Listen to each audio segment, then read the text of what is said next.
but uta end up kuanguka kwa mkono ya fisi. Amekuwa akibajetia pesa yako. Anajua fulani is earning 36,000. Akikuja hapa na 150, I will make sure 120 imeisha. In the name of babes, I love you. Babes, wewe ni mtamu. Babes, you are the best. Usidanganywe my sister. Usidanganywe with this man. Msomali alikuwa anafanya kazi bet mama. Huyo Msomali alinitesa for 9 months. Imagine I finished 1 year, but every time ninaenda bet mama, I feel like I am going to give up. I felt so bad. So it is good kusimama firm na kuongea na agent wako, and you don't use force when you unaongea na agent wako. You just talk to him. One thing I'm proud of ni kuwa nimeelimisha wasichana on how to handle Mwarabu. Mwarabu akikuja na njia, how will you handle him? Ukiona Mwarabu anakaa hivi, what are you supposed to do? Mwarabu akikawia na pesa yako, what steps are you supposed to follow? All the agencies kama prove ya kwamba we've talked. So I want to say it's good to inform your agency. Whether your agent alikudump ama hakukudump, you just send the message. In case anything happens wakati maybe umeongeza contract, you will stand and say nilisema. Of course, to my amazing people, my name is Ed Godhiamo and I am a freelance journalist from Nairobi, Kenya. Guys, today I'm the happiest guy, and personally nimepata kumit one of the people ambao nimekuwa nikitafuta sana. When will this opportunity comes nipate kukaa naye chini kidogo tupate kuzungumza 1 2 3, kwa sababu she has been one of the people ambao amekuwa akijaribu kadri awezavyo kuhakikisha kwamba anajaribu kuelimisha wale wasichana ambao wanapata kufanya kazi maeneo za Gulf. When you go to her TikTok page, ni kwamba most of this ni kwamba it's all about encouraging words, it's all about trying to convince those ladies ambao wako huko ni kwamba this is how it should be done. And with me here guys ni one of the amazing sister. Amepata kulanda baada ya kawia sana, hata najua kwamba wiki hajapata kuisha, na nimesema kwamba lazima nitafute nipate kupiga story na yeye kidogo tupate kujua changamoto. Najua zipo, when you happens to travel changamoto zipo. The other time nikijaribu kumtafuta kidogo akaniambia maombi kidogo lazima watu wafike kanisani. And with me here guys ni Giana mwenyewe. Mambo lakini siku mingi sana. I've been really waiting for this day na watu wameshangaa sana. Wananiuliza amefika, mbona hujamchukua airport? Wanasema wale kijana airport, mbona hujakuchukua airport? Ukaje lakini? Nipenda kuomba msamaha because I didn't know that I'll come such early. Nilikuwa nikuja on 27 na ika happen kuwa shule zinafungwa and I have to come home so that my employers can go for a vacation. So the ticket ikabukiwa and I'm very sorry I didn't tell you to come and pick me in airport. People are waiting for that moment. Waone freelancer kwa JKI amekuja kuchukua Giana mwenyewe. But I thank God we are here now. Yeah. Ulipofika tu, what was the first thing you did? Because naona watu wanasema kwamba Giana sijui alienda sijui wapi, alienda sijui maombi wapi. What is the first thing you did upon your arrival at the Jomo Kenyatta International Airport? Okay, after I arrived, I just thanked God because, to be sincere, we had a lady in the plane and the lady alikuwa anarudi nyumbani, she had a problem and alikuwa amebook an operation of 150,000. Imagine you've spent a lot that money there and you are coming back home to spend another 150 kuenenda operation. So I said, God, umenipa hii nafasi, mimi ni mzima, sina homa. I don't want anything. I just want to go and meet you, tell you thank you. I just went in Nakuru for some 3 days for a prayer and fasting to thank God, kwa sababu it is God. Just to tell God thank you. It is not easy kukaa in a foreign land for 2.5 years. Huendi church, the only church that you can go ni online church. So I feel it is very, very important to take God first, because kama si Mungu maybe singerudi freelancer. Umesema umepata kufika, the first thing you did ni kwamba lazima ungeenda upate mshukuru Mungu for the long journey, the 2.5 years. Personally muongelea the 2.5 years and everybody unajua watu wanashangaa because we know exactly contract inapokuwa inaisha after that is a 2 years contract. But we personally umepata kufika 2.5. What was the main reason and how did you happen that umepata reach this 2.5 years? How did you convince them? Unasema convince? No, I did not convince my bosses. The only thing, nilikuwa nirudi home December. So it happen in Saudi Arabia, December watoto wako shule. I'm taking my nanny in Saudi Arabia. I take care of the children. So our watoto wako shule. I'm supposed to come back home. So I told my boss my contract in Asia, and the contract says after 2 years I have to go back home. So my boss akasema, okay, it's okay, no problem, I will book you a ticket. Then after 2 days he came back to me.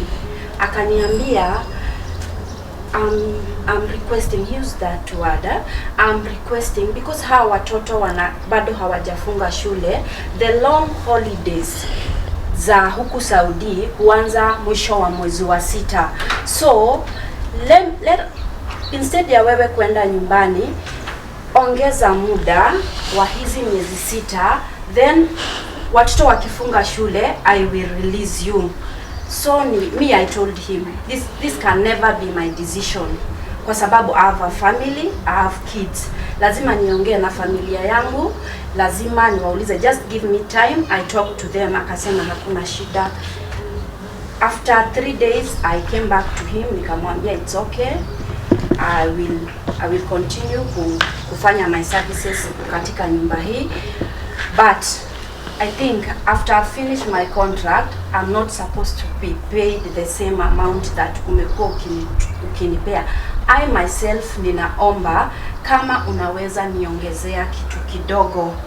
So we bargain, we came to kaketi chini. Okay, people say Waarabu ni wabaya, but let me tell you, there are some people who are very understanding. When you get Mwarabu mwenye ameenda shule, he or she sometimes anakuanga na some reasoning capacity, ana reason na wewe. So I told him an amount that ningependa aniongeze. Akaniambia the economy is very bad in the whole world, I cannot manage that. So we came to an agreement on which amount he will pay me.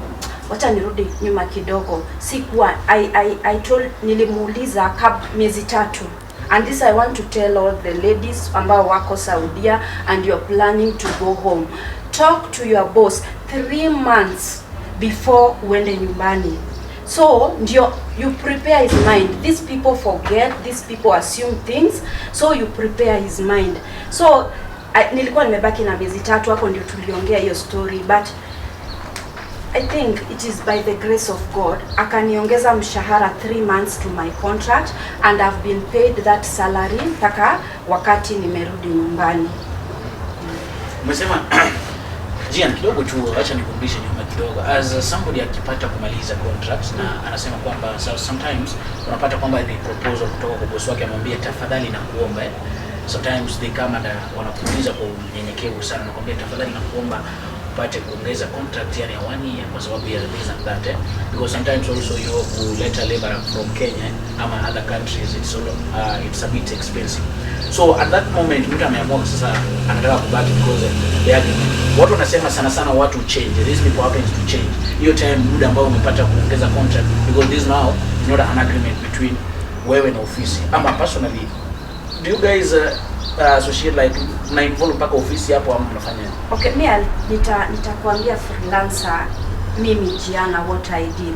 Wakati tuliongea na boss wangu, my boss, most of the time we don't talk one in one like this, because in Saudi wanawake na wanaume, it's not good. Their culture does not allow us to sit the way we are sitting with you like this, that interaction, because the wanawake they feel insecure especially wakiona msichana wa nyumba akiongea na bwana, they really feel insecure. So most of the time we talk with my boss through WhatsApp. So he texted me, he sent me a voice note. So after we've agreed, me and my boss, I took an initiative to talk to my Kenyan agency and my Saudi agency. I told them we have come with an agreement with my boss ya kwamba ni muongezee miezi 6, na miezi 6 ikishaisha atanikubalia niende nyumbani, na kwa hizo miezi 6 atanipea mshahara wa pesa fulani. And I send that message to all the agencies kama proof ya kwamba we've talked. So I want to say it's good to inform your agency. Whether your agent alikudump ama hakukudump, you just send the message in case anything happens. Wakati maybe umeongeza contract, you will stand and say nilisema. Wanasema kuna mali nimesema kwamba they tend to change after umeongeza ile miaka ya 1 year. Ama sometimes decide wacha niongeze kama 6 months. Unapata kwamba wanasemaga kwamba wameanza ku change the habits and how they are going to treat you. Wanasemaga imechange sana. Is this real ama is some, wanaweza sema nini kuhusiana na hiyo? Okay, mimi nitasema hivi, freelancer,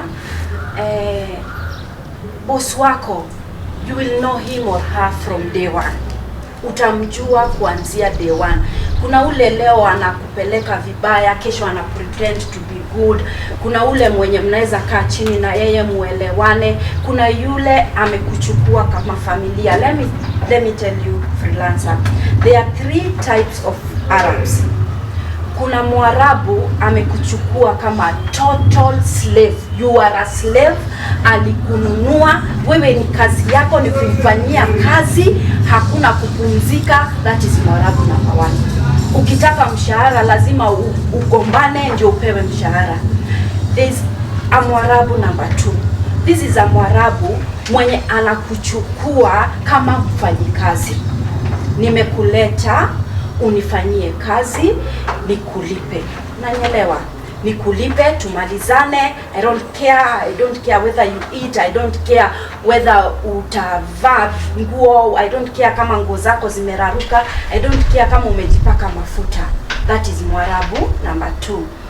Kuna huyu Mwarabu number 3. This Mwarabu number 3, ukiingia kwa hiyo familia, he or she will take you as one of the family member.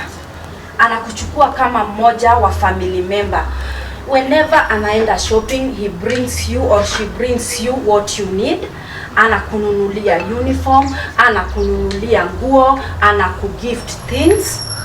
That is Mwarabu number 3. Na wakati wako wa mshahara ukifika kukulipa, he doesn't see you as a burden. But when anakulipa ule mshahara, he pays you with appreciation because anaona ile kazi ambayo unafanya kwa hiyo nyumba. So kulingana na swali lako ambalo umeuliza ya kwamba after nimemaliza contract Mwarabu atanitesa, I think yule ambaye ana roho mbaya bado tu atakutesa hata kama hujamaliza contract, na yule ambayo amekuchukua kama one of the family atakutreat the same na atatry kukubembeleza ili usiende ukatae kurudi. Unanielewa? Ukienda urudi tena ili muendelee kufanya kazi na yeye. So I think vile huwa wanasema ukibakisha miezi kadhaa na ukiongeza contract wanakutesa. I think that is an Arab who has a very bad heart na hajakuwa mzuri kwako. It's only that you've been kuvumilia kuishi kwa hiyo nyumba. Okay, Giana, kidogo tuacha tuongelee mambo na ya wewe personally. Tumejua kwamba umepata kumaliza that is 2.5 years. What is the main thing that unaweza sema kwamba personally unajivunia sana through the journey yako kwa Saudi for the 2.5 years? Sasa hivi mtu alikuuliza unaweza jivunia nini wewe kwenda Saudi for that a period of 2.5 years? Okay, to me, first of all, I would just thank God because of Saudi. Kwa sababu me before niende Saudi, I was so desperate in life, Mr. Freelancer. I had lost hope. I had no hope, totally no hope. I had tried everything, my kids were suffering, hawakuweka chakula kwa meza, it was a very big problem. And wakati niliamua kuenda Saudi, I said hata nikikaa Kenya, I will die of depression, stress and frustration. So let me go, hata nikikufa nikakufie huko tu, hakuna shida hata nikikufa. Let me go, just go and die. But thank God I went there na nikapata the favor of God, na kitu ambayo ninajifunia sana, and I think that is the main reason ambayo Mungu aliniweka hapo, ni kuelimisha wasichana. Wasichana wetu they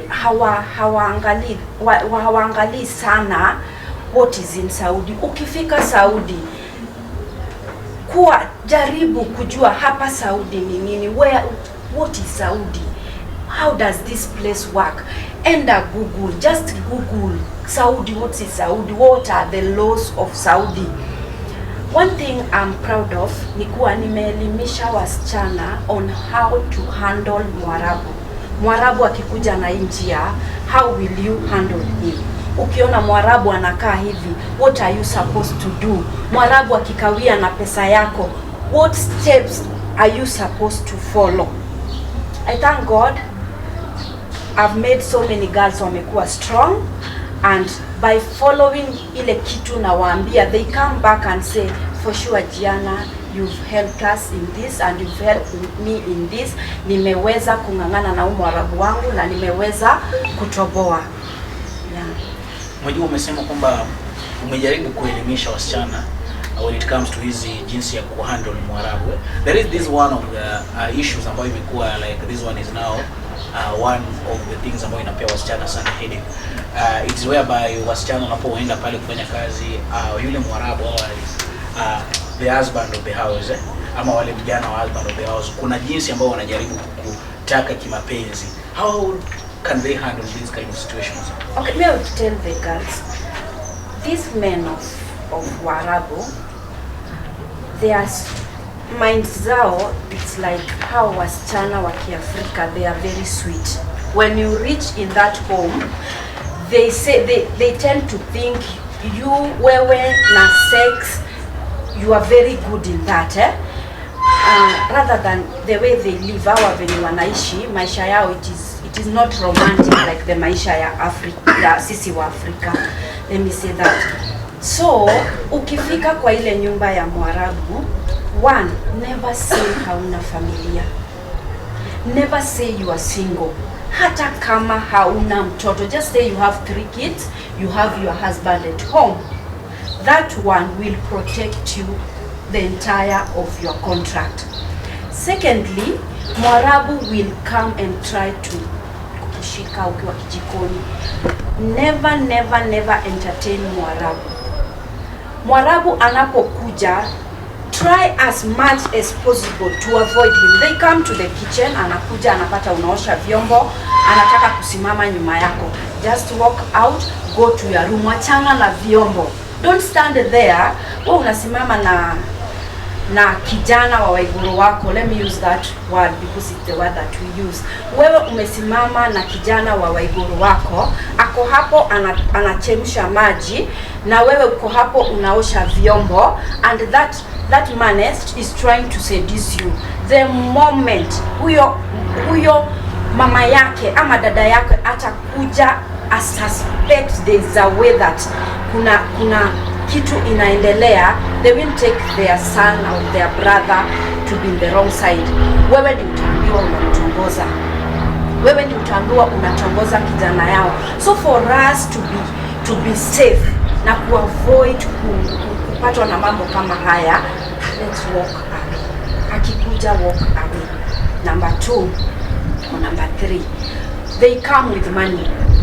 They come with money. Anakuja anakwambia, I want to sleep with you, I'll give you 500 riyal. 500 multiplied by 36, that's around 20,000 ama 19,000, kitu kama hiyo. Wewe ukipiga back your mind nyumbani, 15,000 ananipea nilale na yeye mara moja, sitakuwa nimeokoa budget. unajikuta umeingia kwa mtego. Unafikiria you are sleeping with that man mara moja, but the moment atakuonja, it will come, itakuwa habit kwake. He will want you more and more, na he will start to threaten you. Ukisipolala na mimi nitaambia mama yangu. He will even tell you, I did this thing with you and the camera was on and I will show everybody and they will kill you. So utaishi kwa hiyo hofu. So to avoid wewe kuishi kwa hiyo hofu, just refuse the money. Kataa hiyo pesa. It is for your own good. It is for your own good and for your own security. Kataa hiyo pesa, tell that man haram, me I cannot sleep. There's a lady, let me talk about that. Baba wa hiyo nyumba alikuwa anamfuata sana. So one day the man, I don't know kama ilikuwa trick kama okay, ujue wewe ukikemboi, dalala atakutoa nje, atakwambia utapata kazi ya 2300. Lakini ukumbuke uko na deni ya kulipa 4000 yenye amekutoa nayo nje. Uko na chakula ya kulipa, uko na wifi, uko na maji, uko na stima na uko na taxi. My friend, na usipolipa, freelancer, you are talking about huyo msichana mwenye alikuwa anapigwa, Me, I want to tell you, na me, I'm not talking about watu wa Mekemboi. I'm talking kwa watu ambao wako kwa contract. And you are thinking about to Kemboi. You have all those responsibility to do. You have all the responsibility to do. Na ujue huyo dalala sio mama yako, sio dada yako. The moment unaingia kwa nyumba ya dalala, anakutema. And let me tell you, freelancer, dalala akikutuma kwa nyumba ya Mwarabu, analipwa 200 rial. That is equivalent to around 7,000 of Kenyan shilling. Now huyo dalala will not allow you to stay in that house for more than 3 months. The reason being, hatapata hiyo 200 yake. Hautarudi ijaza, afanye nini? Ulipe chakula, ulipe maji. For dalala, you have to pay mpaka AC, especially sahi kuna joto. AC inaguruma, unalipa stima, but hata hiyo AC unalipia. You have to pay for that. Ujue ya kwamba, na let me tell you, I've worked with Kemboys. And hii ni kitu ameniambia. But mama, I've been with around 4 Kemboys. Ukiangalia video zangu utaona zingine tumefanya nao. They tell me, ukiwa kwa contract, vumilia kukaa kwa contract, because what these dalalas are doing to our sisters is more than what Mwarabu can do to you. Usipolipa, unarushwa nje. Usipolipa, unaitiwa wanaume wa kurep. Yeah. You are here, you are very young, yule dalala ni 50 years, ameweka kijana mdogo 23 years. Uyo kijana anakuja anakutamani with your age, 22 years, 20 years, anaona wewe ni mali safi. Uyo dalala, the moment anajua ya kwamba huyu kijana anakutamani, she will do to you anything. Atakuweka chupa, na uko chini, atakuletea wanaume wa kurep. So my sisters, be very careful whenever unataka kukemboi. Nataka hii story, kuna story ambayo personally napata kusikiza mambo na kuhusu mambo na uuzaji wa siji changa eti people and this was mentioned by I think the current CS, that is the current CS for Ministry of Foreign Affairs, that is Dr. Alfred Mutua. Alipata kumention issue ya wasichana kufanya umalaya na wasichana pia kupata kuuza changa maeneo za Saudia. I would say this, mimi nimekuwa kwa contract and I've worked with Kemboys. Watu ambao wanauza changa Kenya, wanauza changa Saudia ni wa Kenya. They are there and this changa inakuwa unaona zile grapes, no, zile, what do we call them? Apples za green. They brew changa with that green apples. Na kule Saudia kuna vitongoji like Kibera where hizo chang'aa zinauzwa na ni Wakenya wanauza, and yet we know it is not good kuuza pombe Saudia. It is haram. Ni haram kuuza pombe Saudia, but our Kenyan people, they sell pombe. They sell pombe there. So personally, tukimalizia tu, if today you are being given an opportunity to become the CS, the current CS of Ministry of Foreign Affairs, what is the first thing unaweza pata kufanya kuhusiana na hizi changamoto ambazo watu wanapata kukumbana nazo and the issue to do with the Gulf? Okay, mimi nitasema hivi, there are so many people who are suffering innocently. Kuna wale wanasuffer innocently. Maybe mtu hakuwahi chukuliwa igama na boss wake, na ikafika kwamba ako suppose kwenda nyumbani, muda wake wa kwenda nyumbani umefika na ameinsist anataka kwenda nyumbani, na yule boss anaona ya kwamba there is a fine if the boss does not kutolei igama. Kuna fine huwa yeye kama tajiriki wako ama sponsor wako anafainiwa. So akijua kwamba is supposed to be fined, anakuambia you pack your thing, I've paid your ticket, ninakupeleka airport, because it is the responsibility ya boss wako kukupeleka airport, ahakikishe umepanda ndege. So unapata yule boss anaenda anakupeleka kwa entries ya Sakan deportation. Unajipata uko deportation, you don't know how you came there, you've worked for 2 years. Now inakuja badala ulipiwe tiketi uende nyumbani, you are being deported. Kuna wasichana waliwekewa makosa na matajiri wao, wakawekewa aliba gold, akawekewa aliba vitu, they are in the jail innocently. Those girls are there innocently. Wacha wenye walipigana, wacha wenye walishikwa wakiwa istiraha wakafungwa, wale ambao wanateseka genuinely. Kuna wasichana wamekaa huko ni wagonjwa. Mimi ningepewa hiyo nafasi, niambiwe leo hii Giana ungependa hawa wafanyiwe nini, mimi ningesema ya kwamba let there be an amnesty. Because when the government of Kenya and the government of Saudi come together na wapeane wasichana amnesty, yule msichana mwenye amefungiwa Sakan mwezi 7, mwezi 8, because his or her boss amekataa kusign kitu inaitwa exit. Unajua freelancer in Saudi they use kafir system. Mimi nikiingia Saudi niko kwa mikono ya boss wangu. Nobody can do nothing. There are some girls wamejaribu even to reach out embassy iwasaidie, but the embassy ina fall up. But the problem is being your boss have not signed your exit, so you will never leave until boss wako afanya nini, assign exit. So mimi ningepewa hiyo opportunity, kitu ya kwanza nige declare amnesty. All those girls that are in Saudi, they want to go back home, wawachiliwe waende nyumbani. Because there are some who wenye hata wamekufa and their parents don't know, so that wakiwachiliwa waende nyumbani we will know ni mgani hakuwahi fika nyumbani. There is somebody ako deportation sai, she is crying to go home just because kila kitu hana makosa, fingerprint zake zilichukuliwa, hana makosa, but the boss alikataa. Na ule msichana akipewa amnesty atakuwa free kwenda nyumbani. Wow.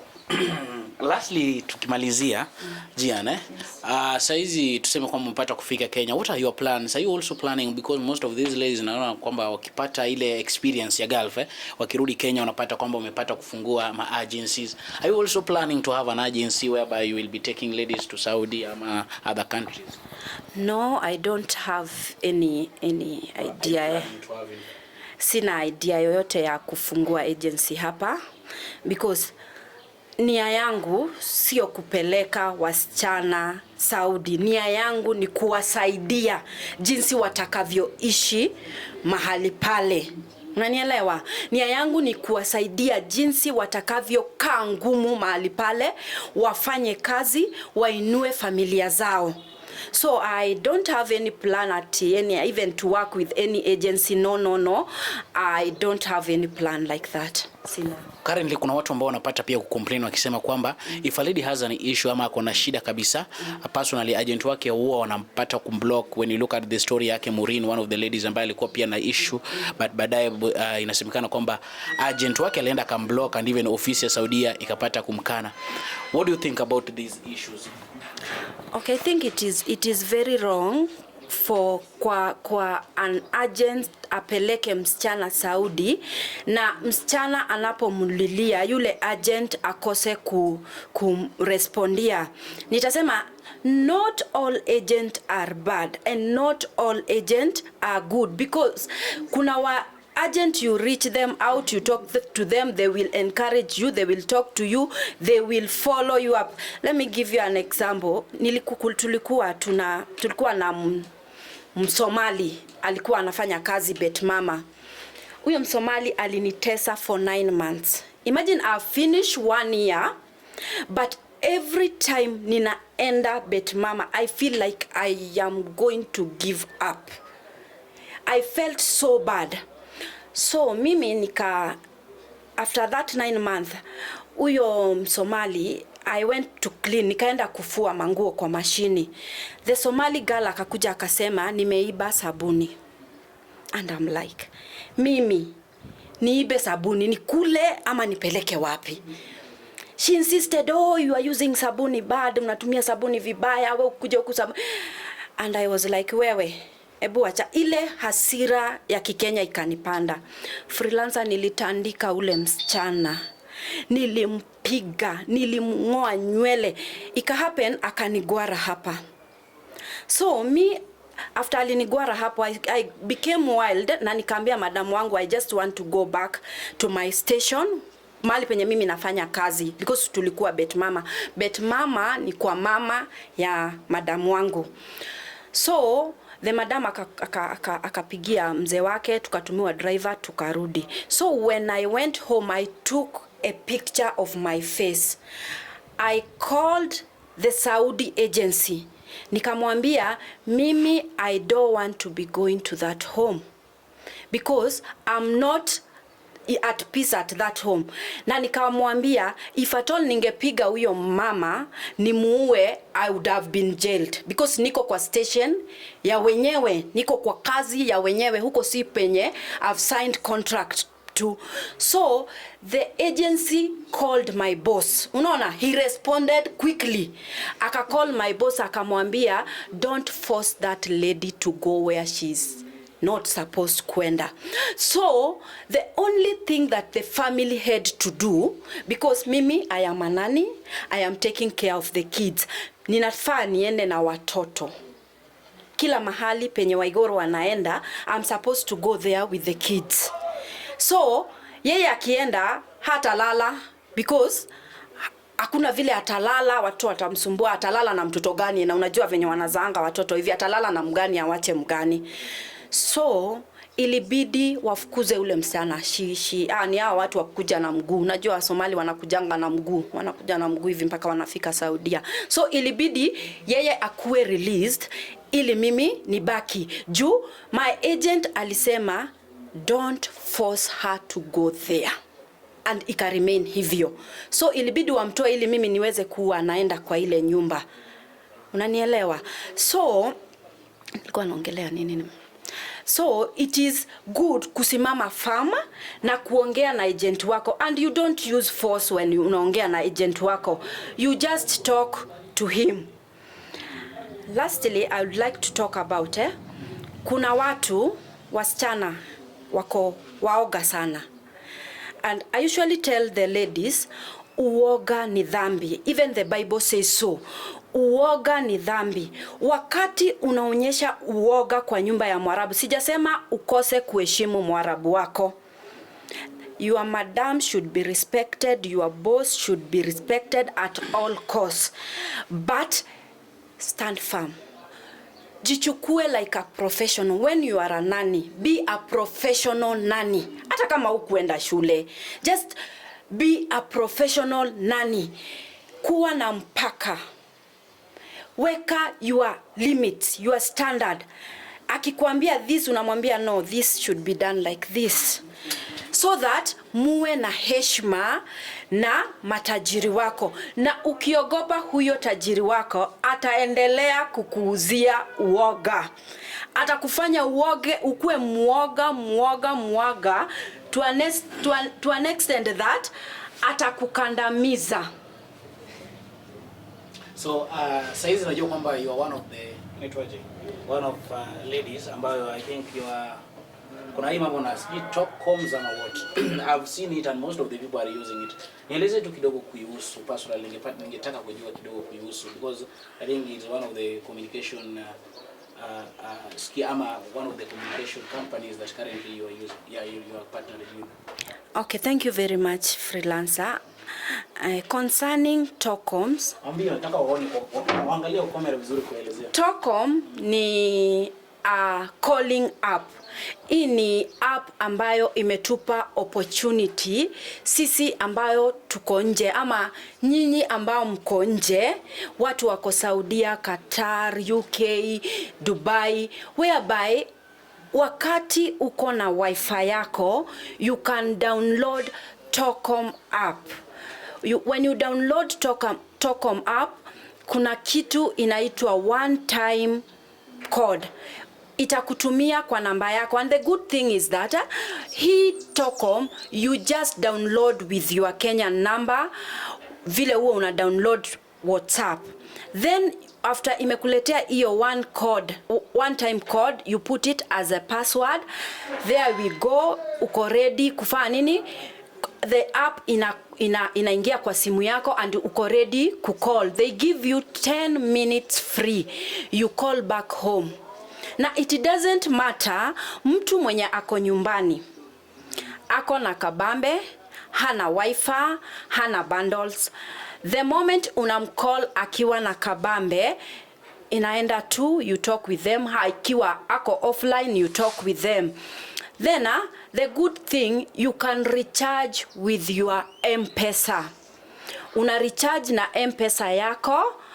Kuna ukienda pale juu kwa app yako ya Tocom, on your right side kuna arrow inakaa share. Kwa hiyo arrow ambayo inakaa share, you just touch, itakupeleka kwa $5. After $5 kuna M-Pesa hapo. You just guza the M-Pesa, inakuletea the pay bill number plus your account number. Iyo account number yako anybody can recharge to you. Hata mimi nikiwa Kenya ninaweza kupay bill kwa hiyo number 4076311 with your account number na uweze kupata credit, unipigie. I want to tell you guys, this is a legit app. We've partnered with them. They have been faithful. In case you have a problem and you reach me out, I go direct kwao and wanarekebisha hiyo problem. So it is good ukuwe na hiyo app ili uweze kuongea hata na watoto nyumbani. There are so many people wamekuwa na shida.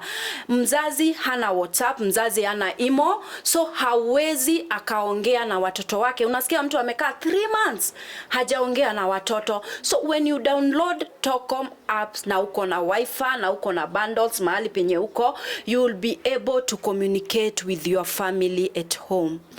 Wow, thank you. That is an amazing. I think most of the people now will get to understand exactly, because watu wanalia sana wanasema communication sijui ni ngumu, mara sijui what and what.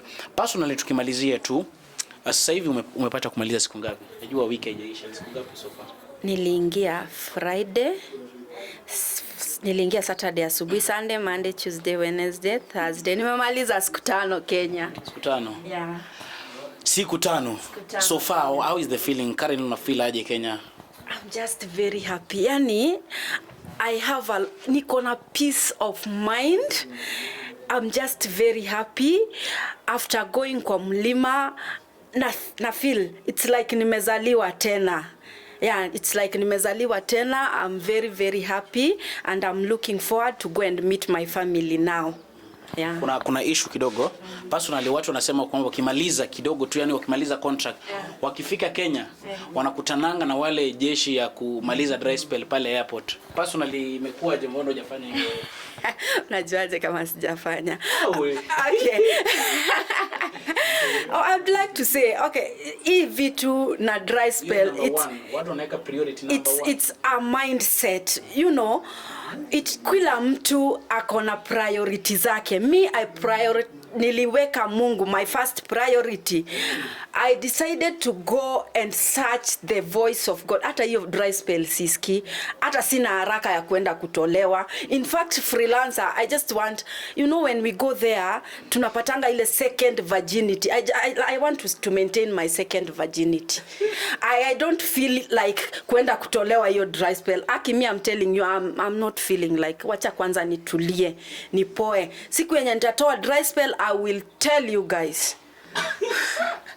Mwazama after mlima ukatoa dry spell kando kwanza ukapave way. Umepave way nini? Nini kwa hapo mbele kwanza? Umesema familia. Yeah, baada ya familia tuna pave way, tunataka tujue nini. I just want to go nione familia, and I thank God nikiwa kwa mlima. Let me tell you, Team Strong, when you go, let me tell you, Team Strong, when you go search God first, imagine God will open your way.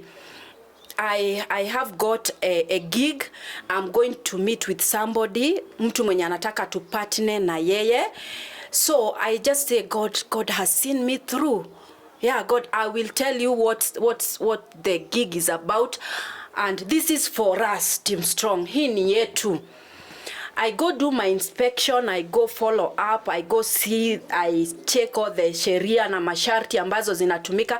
Then I'll come to you, because I think God ameniweka kubeba mzigo ya Team Strong. I come, we sit down, we see what we can do to help ourselves, so that tusikue tukitoka Saudi tumeenda tumetolewa dry spell. After kutolewa dry spell, na sisi tumetolewa ile savings yenye tulikuwa tumeweka, tunaanza kulia, we don't have money because tulienda kwa boyfriend tuka overspend. Unajua hawa ma boyfriend, let me tell you, ma boyfriend wenye muna date online, si wabaya, si wabaya, men are good, but uta end up kuanguka kwa mkono ya fisi. Amekuwa akibajetia pesa yako. Anajua fulani is earning 36,000.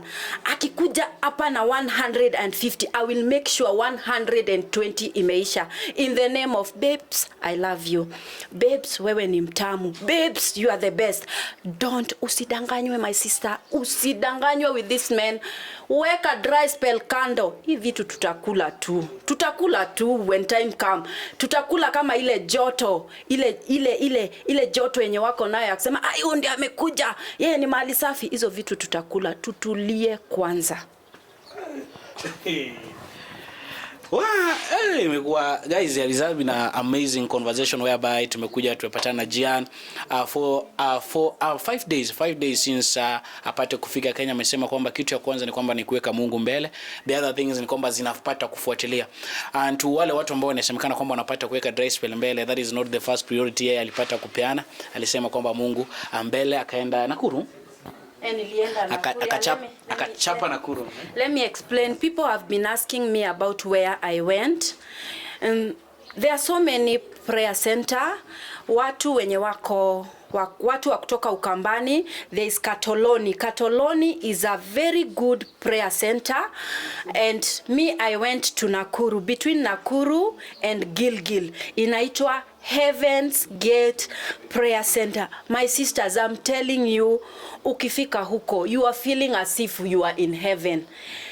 Mungu anakuongelesha, Mungu anakupea confirmation, Mungu anatuliza moyo wako. So me I would advise each and every Team Strong. I saw mtu alicomment kwa my video akasema I did a very good thing, and she have seen that I am the first person kwenda kwa prayer mountain to thank God. I want to tell you, my strong people, my sisters, my friend, let's follow this. Nimeanza, let's go with this. And ile kudharauliwa yenye tunadharauliwa tukiambua kazi yetu ni kuosha choo ya Mwarabu, people will respect us and we will go far. Licha ya kuosha hizo choo, licha ya hiyo matusi ya Mwarabu, tutafikisha ahadi yetu. One day we will be called landladies. One day we shall own farm. One day we shall hold businesses and we will come here kwa channel ya Freelancer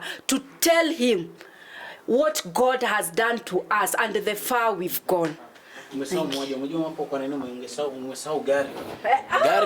Even the car, yeah, very important. So personally tumepata kuongea na Giana, one of the ladies ambao pia is one of the ladies ambaye amepata kufanya vizuri sana. And guys, watu wanasema kwamba most of the time wanasema yule kijana wa vifo and personally I feel like it is not exactly how people view it The reason as to why most of the time unanipata pale maeneo za airport, I'm trying to show the government that there is a laxity when it comes to protecting the lives of these amazing ladies ambao wanapata kujituma.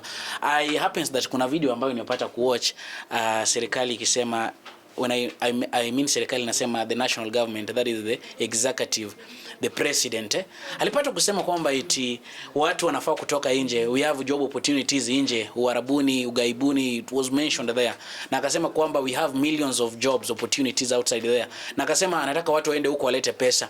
The moment anasema kwamba watu waende huko walete pesa, mbona si personally also ajaribu kuweka zile mikakati that if today we are talking about an issue whereby a lady has a problem, anakuja anapata kusaidiwa, and also the government ana point fingers when these things are wrong.